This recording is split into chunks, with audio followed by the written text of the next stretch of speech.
বড়দিনের সন্ধ্যায় চাঁচলে সোনার দোকানে ডাকাতির পর আতঙ্কে ব্যবসায়ীরা। উৎসবের মরশুমে ফের যদি ডাকাতি হয়, ঘরে পৌঁছেও দোকানের দিকে মন পড়ে থাকে ব্যবসায়ীদের। এবার মালদা থানা এলাকার স্বর্ণ ব্যবসায়ীদের নিয়ে বৈঠক করলেন পুলিশ আধিকারিকরা। নিরাপত্তার কথা মাথায় রেখে স্বর্ণ ব্যবসায়ীদের পরামর্শ দেওয়া হয়েছে। রাত 8টার মধ্যে দোকান বন্ধ করতে হবে। সোনা দোকানে সিসিটিভি লাগাতে পরামর্শ।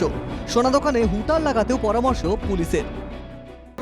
ভালো কথা বললো যে মোবাইল যে এত বড় একটা ঘটনা ঘটে গেল, প্রত্যেককে জানানো দরকার, আমাদের অ্যালার্ট থাকা দরকার।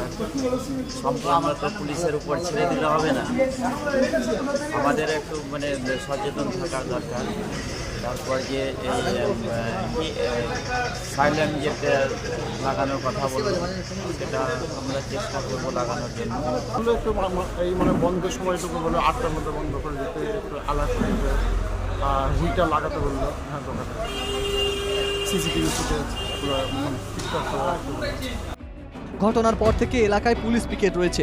25শে ডিসেম্বর ডাকাতির ঘটনায় এখনও কেউ গ্রেপ্তার হয়নি, যদিও নমুনা সংগ্রহ করেছে সিআইডির তদন্তকারীরা। প্রাথমিকভাবে তদন্তকারীদের অনুমান বিহার বা ঝাড়খণ্ড থেকে ডাকাত দল আসতে পারে। মালদহ থেকে নারায়ণ সরকারের রিপোর্ট, এনকেটিভি বাংলা।